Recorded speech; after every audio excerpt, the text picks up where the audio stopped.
You're a first-term member of parliament. Yes, yes. What made you get into politics, into elective politics? If I give you my story, my political story, it is a long one. Because I got into politics while in campus, what I can call national politics. In the year 2005, during the referendum, I was in my second year, and I was involved in student politics. I later became student leader, and it is at that time that I began engaging, especially with the major political players in this country. That is Raila Odinga, Dr. William Ruto, Kalonzo Musyoka, Mudavadi, all these people, because they were against the then proposed constitution, the constitutional changes in the year 2005.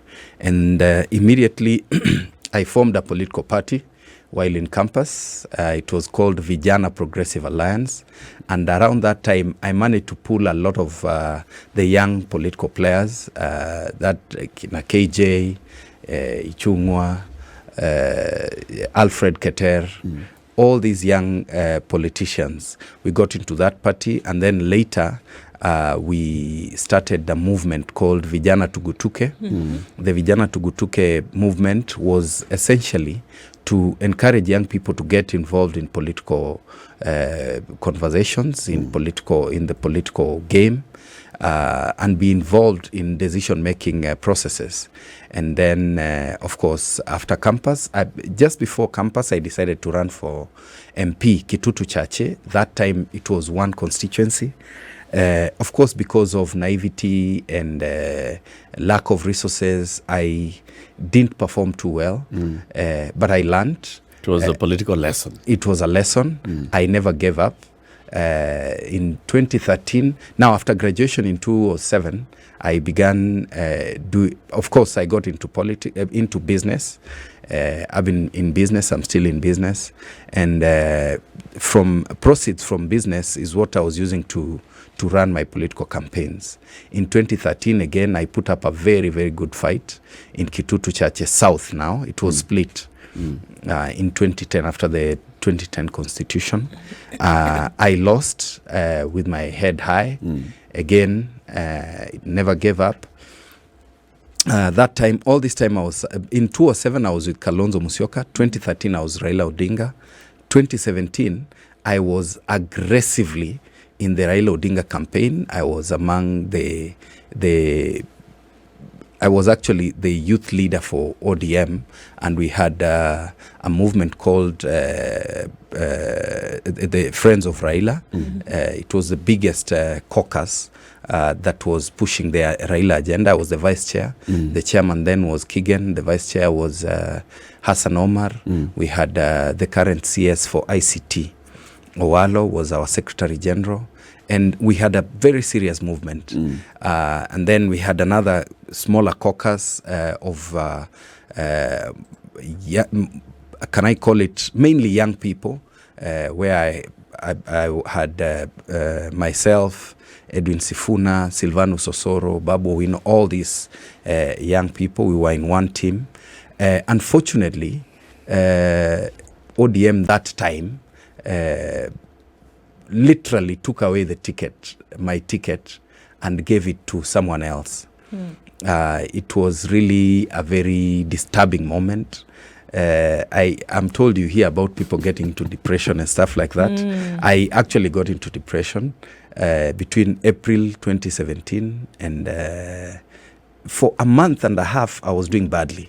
But around that time, because Dr. William Ruto knew the kind of person I was and the talent I had, he held my hand and requested me to defect to Jubilee. And that time in Kisii, Jubilee was at 19%, and in Nyamira they were 21%. So I got in, revolutionized the campaign in the larger, can I call it, Gusii region, Kisii, Nyamira, and parts of Kuria. And we turned it around. I was not initially running. My focus was just on the presidential campaign and the Jubilee candidates in the region.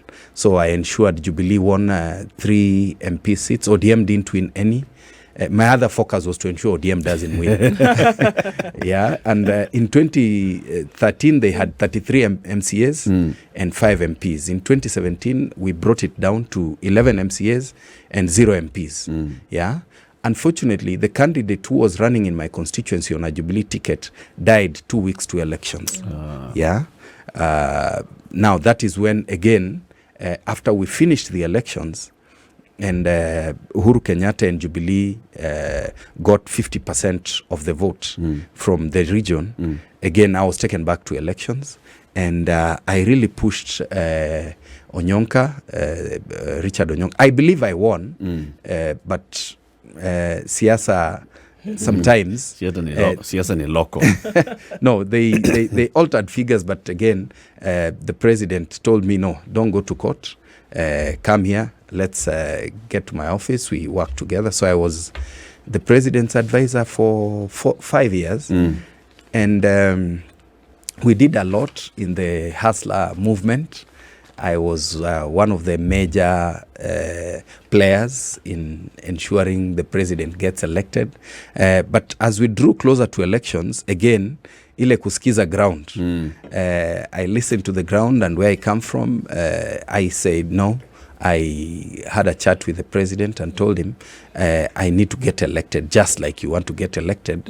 While I wish you the best, I know you'd want me to be in your team and push your agenda, but I think I'll have to go to ODM. Why? Kusikiza ground. So ODM had a resurgence. Yes, in because the region. In 2017, you had managed to diminish ODM's presence. Yeah. But you're saying 5 years later, ODM was strong enough that even from your own neck of the wood, the person who had participated in making sure that ODM is dimmed, it had actually beaten you. Yes. So we had to rethink, and I moved to ODM, where from now I got elected as MP for Kitutu Chache South. So now you are an ODM MP. I'm an ODM MP. Uko juu. Lakini tukikata kama watermelon tutapata uda ndani. Hapana, mimi nimevaa orange hapa nje na ndani hata mkicheck ni orange. I'm an ODM MP. I'm very consistent and loyal to causes that I believe in. Even if you look at my history, that is the kind of person I am. While I have a wonderful working relationship with the president, that is just that.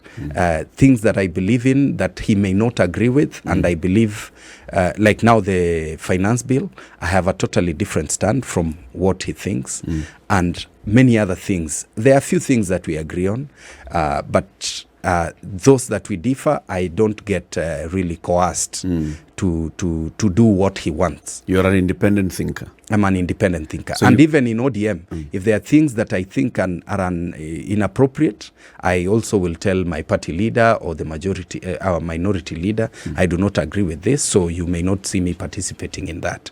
So I'm that kind of a person. Okay. Yeah.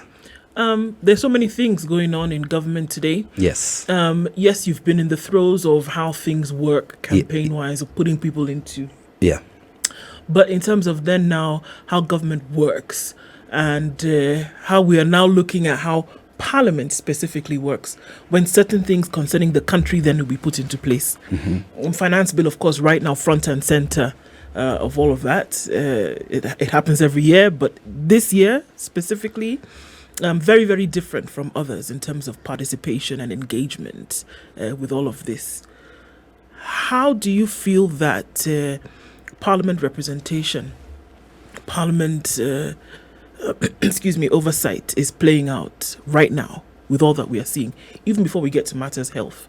How do you see all of this playing out as concerns Parliament? You know, as parliamentarians, we are divided into parliamentary committees, departmental committees that oversight specific departments of government.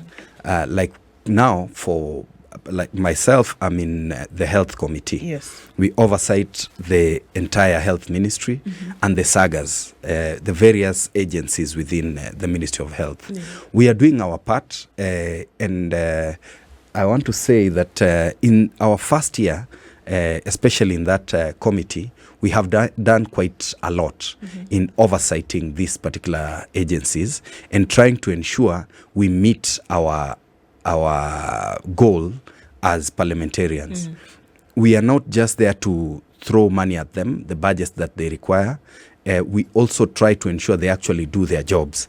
And where they have what I can call administrative challenges, we get involved in a way that does not interfere with their day-to-day or overall duties. The unfortunate bit is when we get to the general oversight of government, where in the past when we had an opposition leader in the House, it was more vibrant. Right now we have the opposition leader who is outside Parliament, who is actually not recognized by the Constitution. So it gives us a bit of a challenge. And that is why you realize for Raila Odinga, it has to be the hard way, maandamano, for government to listen. Okay. And while I appreciate the efforts we make in Parliament through our minority leader and MPs, we also have a conniving president and executive that comes around and hoodwinks some of our MPs to start supporting their agenda that is not consistent with our school of thought as the opposition.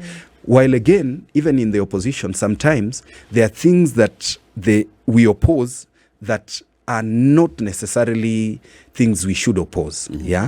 But still, as the opposition, you have to be in line with your party.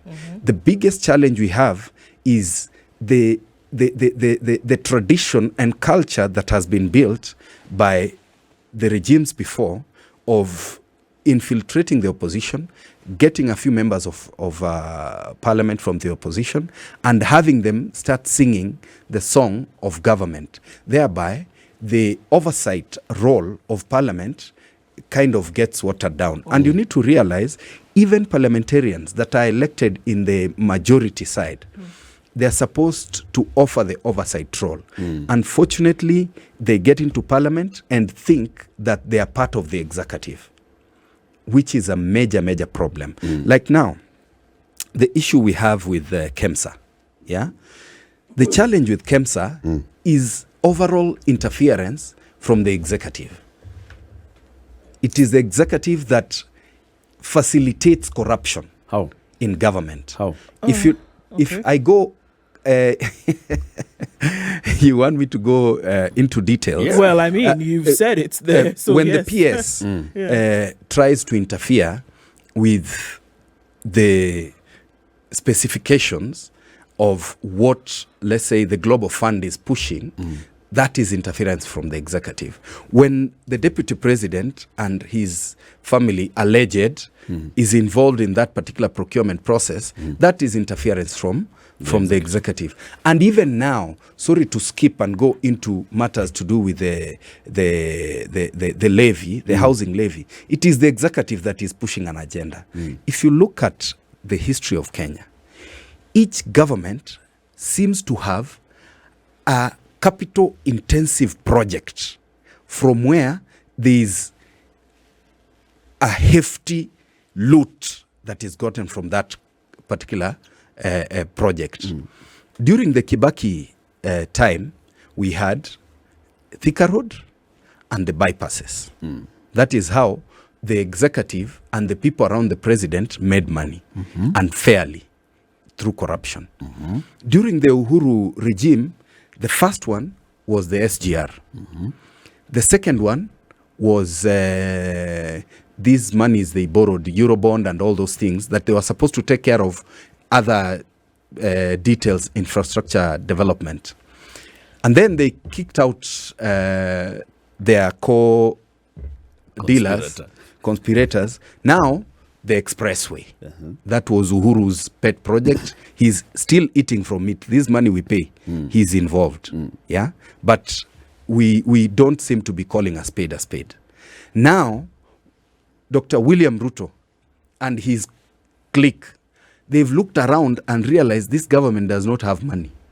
And there's nowhere for us to be able to get enough money to do the campaigns in 2027. The only way is to push these people to get into this kind of project called the housing project. And I can tell you in 5 years, they'll not be able to do more than 50,000.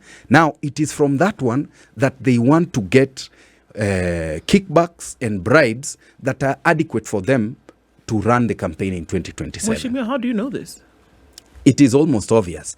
What is the urgency in the issue to do with housing? What is so all of a sudden urgent that we need to focus on housing when the most urgent and practical issues in this country right now are health, what you've called me here to discuss today. We have a problem with the health system in Kenya, whereby all of us here are in a WhatsApp group or two where we are contributing for medical bills. Yeah? Number two, in health, the focus we need to give now is on preventive.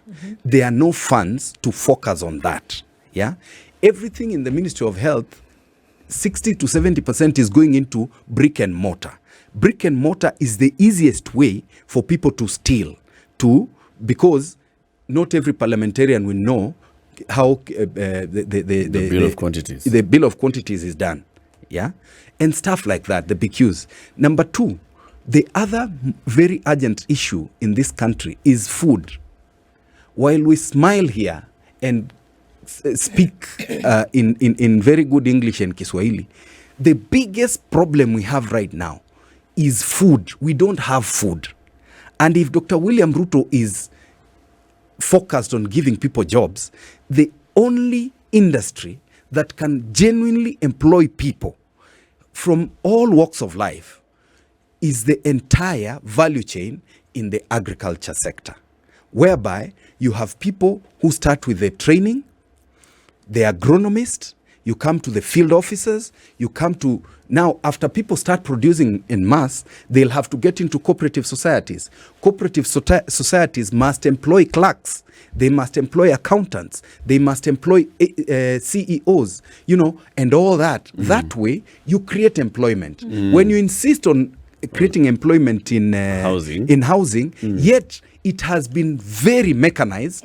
Nowadays, watu wa mkono in mjengo are very few, particularly when the contracts will be given to their friends that we know who have machines all over. So what we are looking at right you're saying it's not a priority. It is not a priority. Honorable. And governments that have tried that, including Angola that has had excess in terms of revenue that they decided to put up houses, they've not been able to do. And when they did, the uptake is so poor. Even here in Kenya, the houses that have been built, how many have been taken up? I don't know. You tell me. You see, Anthony Kibagendi, Mheshimiwa. Yes. You were an advisor, yes, to the immediate former administration, yes, which in 2018, end of 2017, first National Day that the president addressed. Well, it was not first National. I think it was. It was actually, because remember there was a second election. Jamhuri Day, 2017. Yes. The president breaks down his tenure, his final term, his legacy project into four. Big Four agenda. The Big Four agenda. Housing was one of those Big Four. This is where the whole idea of the housing fund started. Yes. Housing was Big Four, agriculture was Big Four, health was Big Four, manufacturing was Big Four. Those four. Yes. You are advisor. Even when they split with William Ruto, Ruto was going around the country saying we should be focusing on Big Four, yes, and not on these handshake BBI things. Absolutely.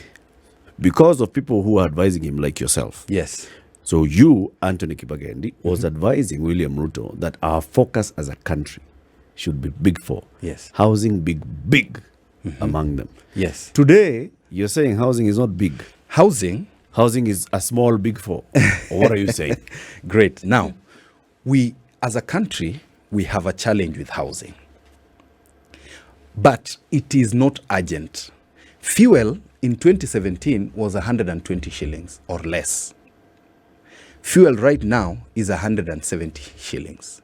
What I'm trying to say, the cost of living then, you cannot compare it to today.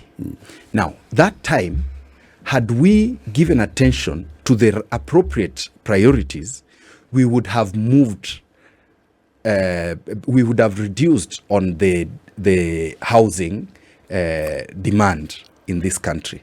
But we lost focus. We decided to do those things that were happening around that time. BBI and handshake. Yes. Now, right now, while housing is important, it is not urgent. We can do it in sequences. We can do it with resources that are available. We can do 20,000 houses to start with. We don't have to do 200,000 houses. Yeah? What I'm trying to say is this. Government doesn't need to go into already grossly strained pay slips to try and get funds from that to impress friends with construction opportunities. Number two, the grossly strained pay slips, we are going to mess up with the constitutional regulation whereby you are not supposed to go below 30% of your earning. Like now for me, if they take the 3%, I'll go 2,500 for you. They'll go below the amount I'm supposed to be deducted. No, yeah. If they take 2,500 shillings from you, you'll I'm go at below? I'm at the threshold. The threshold. Where, Buana? Yeah, Boss. that is the truth. 2,500 shillings. A bulk of MPs have And taken mortgages 3,000 and loans NHIF. to be able to.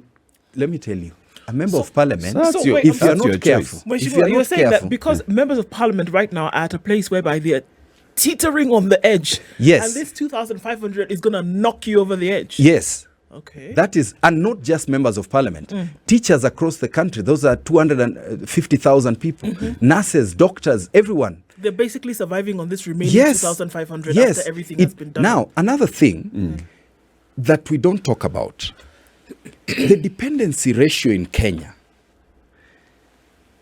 Eric Latif has, on his payday, has 5 to 10 people waiting.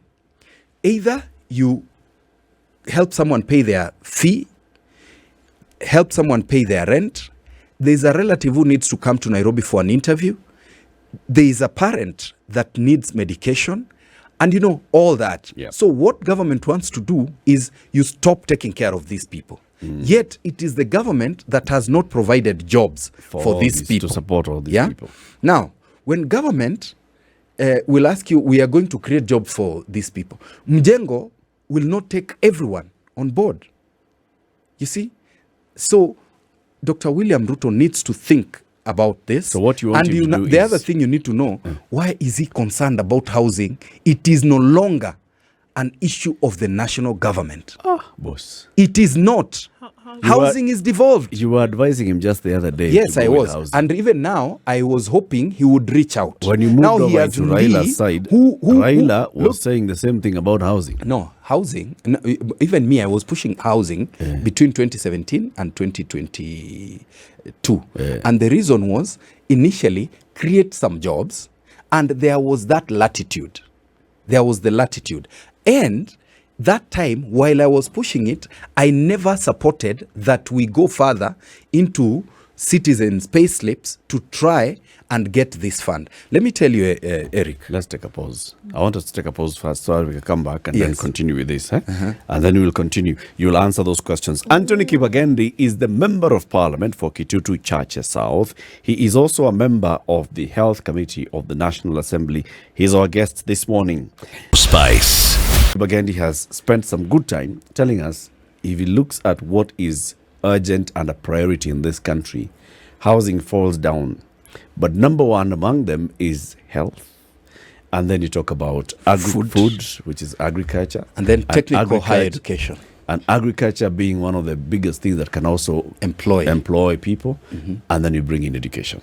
Technical higher education. Technical higher education. Yes. Okay. Yeah. Let's focus on health, because now you're sitting there in the National Assembly, in the Committee on Health. Yes. And you're supposed to be oversighting health. Big issues happening with health. Yeah. Big issues from how counties are able to manage health, from how health workers have been pushing and advocating for a centralized employer, and all those things. Devolving health was one of the biggest mistakes this country made, because by devolving health, where we were, we have gone further down. Yeah. In terms of what? Quality of service? Quality of service. Quality of service. Of course, the first-term governors rushed to build more dispensaries and level 3 hospitals. But now, in terms of quality, we lack quality, because, like in my constituency, we have 2 dispensaries that do not have personnel. Yeah, we have the structures; they have not even been partitioned. We do not have personnel. So those things are not working. They are not working. People are not going to that health facility. People are not going to that health facility. That is why, like in the larger Kisii, issues that should be handled at the sub-county level, all of them come into the main hospital, Kisii Level 6 hospital. That is supposed to be a referral hospital. Yeah. Things to do like maternity and stuff like that, malaria, these things can be dealt with at the sub-county hospitals. But the sub-county hospitals do not have capacity, and even if they have machines, they do not have people that can operate those machines. Yeah, counties let down this country in the first up to date. Why? Number one, but again, you cannot say it is just the counties. Sometimes it is even the treasury and the national government. Disbursement of funds for them to be able to do their work in good time is a problem. Yeah. They are not able to pay doctors and or generally medical practitioners in good time. So the morale is diminished. What these people do, they now go to these hospitals and dispensaries and then refer these patients to private hospitals, where the private hospitals, they go and treat these patients there and get something from the private hospitals. So what we need is to change the law. And it is something we are looking at, whereby if you want to work for a private hospital, you work for a private hospital. If you are going to work for government, government needs to pay their doctors well, medical practitioners well, and then they focus on doing their job in the facilities that are owned by the public. Now we have a challenge whereby you get to a hospital, you got a fracture, the imaging the machine is working, but there is no technical person. Yeah. Sometimes there is no technical person in that county, not employed by that county, or they're actually employed, but because they are demoralized, they do not turn up for job. They do not turn up for work. Okay. Yeah. So now that is okay. Sorry. Now the other thing is there are diseases that we had initially managed to deal with to a certain level, like HIV and AIDS. Why there is a spike is because counties are not doing their job. Why there is a rise in tuberculosis is because counties are not doing their job. What is this job that you say specifically in terms of prevention of disease? Number one, there is prevention that is done by both the national and the county government, and then the treatment bit. People are down there at the county. County governments do not have medicine. The practitioners are not in their places of work. Yeah, and it has become a norm, and counties are doing nothing about it. And then within every 2-3 months, medical practitioners are on strike. 2-3 half a year, they are on strike. So what we want to propose is government needs to, number one, have their priorities in order before we can start running around. Which government? The executive. Before we start running around thinking about housing, can we think about ensuring health works? Because if health works, even the job of a member of parliament, you'll not be pushed into getting into your pocket to pay medical bills. And even you will not be in WhatsApp groups contributing for even minor ailments. That is one. And if counties work and pay their debts, because when counties don't pay their debts, KEMSA cannot work. KEMSA supplies them with facilities and medicine and equipment, but counties don't pay. So when we propose that, why don't we, at the treasury, have the monies owed to KEMSA deducted and sent directly at source to KEMSA? Counties are up in arms because they know they'll not pay these debts. The pending bills. Why do you want to run a county from? We don't want to run counties. Level. We want just to ensure efficiency. We just want to ensure efficiency. There are very few counties that are doing well. Like Nakuru County is doing very well. Because again they ring-fence some funds and they are used to run their facilities. So assurance of this efficiency, that's why we have oversight. And you already have instruments of oversight in the persona of senators at the county level. Those people exist already. Yes. So why would we want to double a role? That's the first question. And then number two, from the things you said prior to this, it seems that you're delivering the case for a health service commission. There is a case then that can be made for a health service commission, which is what medical practitioners have been crying about for the last 10 years. We definitely need a commission for the health practitioners that will ensure there is discipline and order in the way they do their work. Even like now, Teacher Service Commission. What is happening with the teaching fraternity is they have oversight all the way to the sub-county level. They have a sub-county director of education who ensures things run smoothly in terms of how teachers are managed, in terms of the discipline of teachers, in terms of even how teachers dress to work. They push the head teachers and principals to ensure the job is done. Now, at the county level, who is doing that? Is it the county? Is it the governor? Is it the CEO of the referral hospital? You know, so we have a challenge. We have a challenge with the medical ministry, and especially at the county level. And if we are going to succeed, governors must agree to work closely with the ministry so that it will get to a point where they can be independent. Right now, they do not have capacity, to say the truth. They do not have capacity, and that is why they need some form of legislation for them to be able to do certain things the right way. At the national level, yes, you in the health committee contribute to the appropriation that goes to the health ministry. Yes. How many billions are you giving to the health ministry in the next financial year? It is close to 142 billion. That's 142 billion, yes, right? It's about a third of all the money that goes to all the counties. Yes. Right? The biggest budget item in the counties is health. Yes. Health is a devolved function. Yeah. Why is a third of all the counties' money going to the health ministry, whose main role is policy and national program?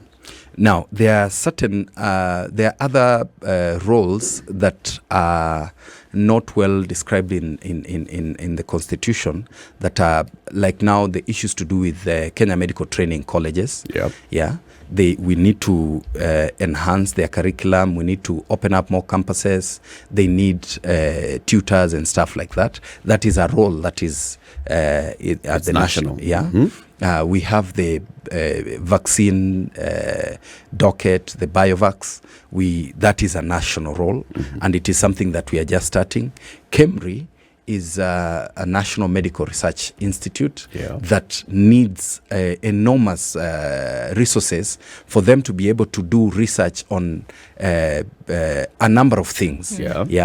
we have other national government hospitals that are the major players in the medical industry, like Moi Teaching and Referral, Kenyatta National Hospital. We have Kenyatta University Teaching and Referral Hospital. We have Mathari Hospital. And these are giants. And you know the budgets that they consume. They're the hospitals that actually support all the counties, all the 47 counties. And a number of other, like now the spinal injury, the AIDS docket, the National AIDS Control Council, or the syndemic that deals with a majority of these diseases, is also all these at are the national. They are national. If you look at all those big programs, and the somehow, national malaria program, and polio, the polio program, TB and all that, and they support the counties. They work very closely with the counties. So you can see, basically, these national ones are heavy. Right? Yeah. They provide cross-cutting services across the counties. When you go to the counties, they're providing the daily management of health services. And they should be dealing with it from the community level 1, that level at community health volunteers, all the way to level 5s. Yes. The argument that I'm bringing is now that you cannot justify the 147 billion shillings going to the national. Yes. Why do you sit back and allow the division of revenue bill to come with only 395, knowing how heavy the burden of just health is at the county level? That is again something that we have discussed at the committee level and at the National Assembly level, where we are pushing for increased allocation of funds to the counties. And again, the other thing is, can counties also justify the little resources they get? Because what we see is the CEO for the referral hospitals building big houses and restaurants and hotels, governors buying properties in Karen and all that. So we also need to see them utilize these funds for the functions that they are meant for. While we also try to push at the national level that we need to increase the allocation of funds to counties to take care of the personnel emoluments and the day-to-day running of especially the health and agriculture dockets, and of course other development needs. Yes. Anthony, we'll come back so we can continue this conversation. One hour is a short time. So you'll come again, because the next time we'd like to basically delve into the health dockets at the oversight level. Health is the one area where Afya House is called Mafia House. KEMSA is an issue. Right now, there's an unfolding issue at KEMSA. We have a problem indeed. Your oversight in the ministry. But things are changing. The CS, Madam Susan, is doing quite a lot of work. And the new PSs, of course, they came and there was a bit of, there were changes that were taking place. The acting director, Dr. Moth, is also doing a lot in trying to ensure that and why is the ministry. Can we please not have him as acting anymore? He's been acting for that is something else. He's been not 4.5. It's been longer than that. We are also asking the same, and I believe in our next committee meeting, that is one of the things we'll be able to push and ask why he's acting up to. He's serving in some international WHO. Where he is representing the country, yet here he is acting. I believe when you call me up next time, I would wish that we also invite our ABO chairman. He's called Dr. Pukose. Well versed. He's served as a doctor in public hospitals and in this particular committee in more than one term. So it will be a wonderful opportunity for us to come and open it up for people to understand we will our definitely role. Do that. The Honorable Anthony Kibagendi, MP Kitutu Chache South, member of the Health Committee of the National Assembly. Thank you very much for tuning into the Situation Room today. Have a lovely day. This is the Situation Room, the only way to start your day.